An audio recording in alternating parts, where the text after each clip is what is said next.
Glock has been the staple gun brand of almost everyone. And I am not just talking about gunners on U.S. soil. Even if you go outside the U.S. of A., Glock still proliferates like crazy. Well, aside from their popularity and name recall, Glock pistols are just reliable and efficient. Among the Glock guns out there the Glock 19 is arguably the most known. It's a compact pistol that many other gun manufacturers tried to beat, and are still trying to beat these days. And to be fair, there are a number of compact pistols today that can become excellent alternatives to the G19. What's up, everyone? This is your boy Ted. In this episode, I will give you my top recommendations for compact pistols that are objectively superior to Glock 19 without being too overly expensive. Before we get underway, please remember to hit the like and subscribe buttons. I know it is a chore, but these simple clicks help my channel immensely. Now, let's return to the video. Canik Mite SFT. The Mite series was launched in 2021, and since then, it has further expanded by adding new pistols to the lineup. The Mite SFT is one of those striking products under this series, and in my opinion, it can beat any Glock pistol anytime. The Mite SFT is in between the Glock 19 and Glock 17, which means that it's a tad bit big for a concealed carry pistol. Nonetheless, you can still carry it comfortably with an IWB holster. Since it's bigger than the Glock 19, it holds more than 9mm bullets in its mag.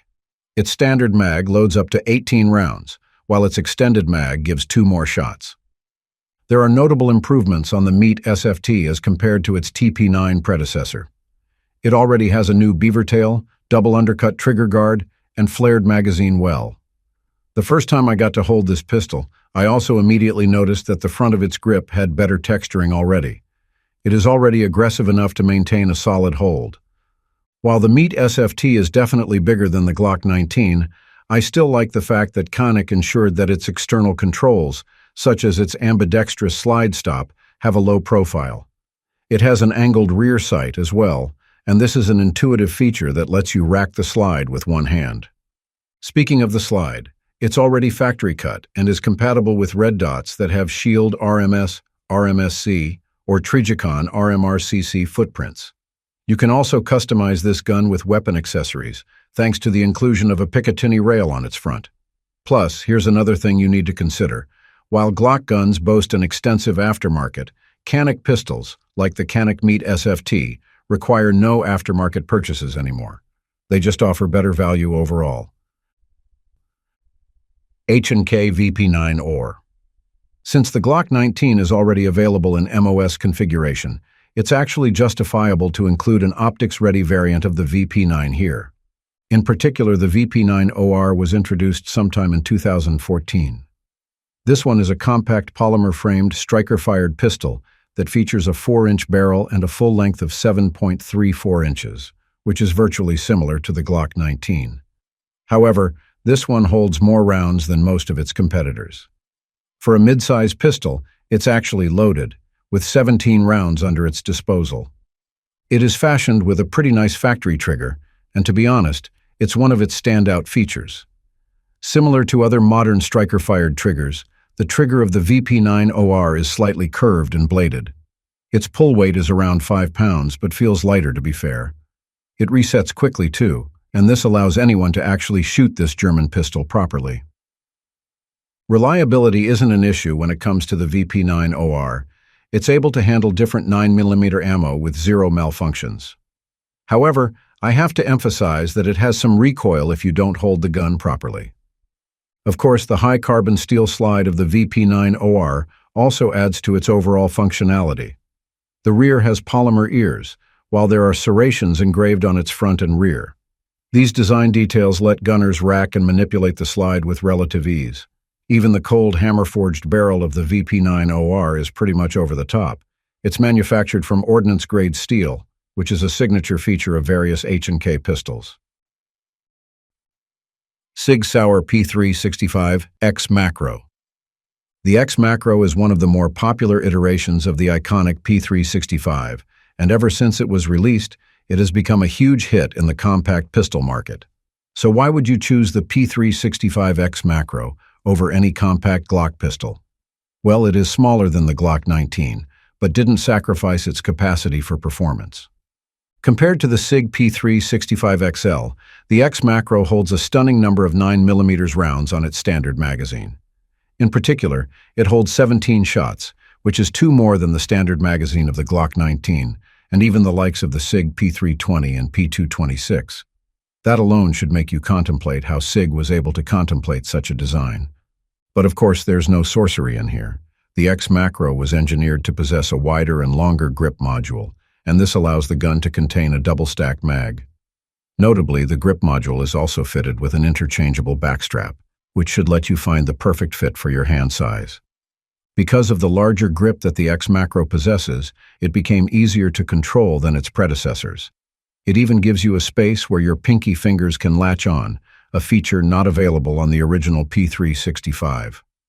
The texturing is also on point. It's not abrasive, but grippy enough to keep your hands bolted to its grip. I have to point out that its slide assembly has a compensated design. Basically, the slide includes a 2-port compensator, and it helps dampen the recoil to some degree. CZ P10C. I am torn between the CZ P10C and the CZ P07 when making this video. To be fair, both of them can work as excellent Glock 19 alternatives. One of the notable traits of the CZ P10C is its long grip. In fact, some people find it too obtrusive for concealed carry use. In fact, the grip of the P10C is as long as the Glock 17, and this is the only aspect where the Glock 19 is considerably better. Functionality? There's no denying that the CZ P10C is fantastic. It is a flat and smooth shooter. I don't think that its trigger is better than the Walther PDP, but it's close there. And of course, it's way better than the Glock 19. It has a smooth take-up, clean break, and tactile and consistent reset. Reliability and accuracy aren't an issue with this CZ pistol. Basically, I was able to run this gun for over 1,000 rounds already, and it didn't show any sign that it was susceptible to malfunctions. I used different 9mm rounds on this, and it fed all of them seamlessly. Just oil and clean it regularly, and it won't miss a beat. I also like the fact that the CZ P10C has 3 backstrap sizes to help you find the perfect grip fit. So far, swapping these straps has been easy. It doesn't have a beaver tail, yet there's a generous tang that protects your hands from slide bites. There's also a high undercut beneath the trigger guard, and this one ensures that you have a good grip over the pistol. In terms of ergonomics, the CZ P10C is just a better option than any compact Glock. Walther PDP. The Walther PDP should be present in this list because it's absolutely bananas if it isn't. And hey, the Walther PDP I am bringing up here isn't the match steel frame variant that was just introduced to us on SHOT Show 2024. Instead, it's the OG Walther PDP, which is still a striker-fired pistol, but with a polymer frame. It comes in 2 variants, but the one here is the compact model, with a 4-inch barrel, and a standard capacity of 15 rounds of 9mm. Basically, these figures scream that it's a competitor of the Glock 19. Still, it is a beefier pistol than the Glock 19, but I trust that it doesn't get in the way of concealment with the right holsters. There are a lot of good things that are present in the construction of the Walther PDP. A good example is its built-in optics system on its slide. The Glock 19 Gen 5 has the same configuration, but you need to order a specific model with the MOS on it. Otherwise, you will just get the standard slide. Another exceptional aspect of the Walther PDP is its grip texture. I find it has the right degree of roughness.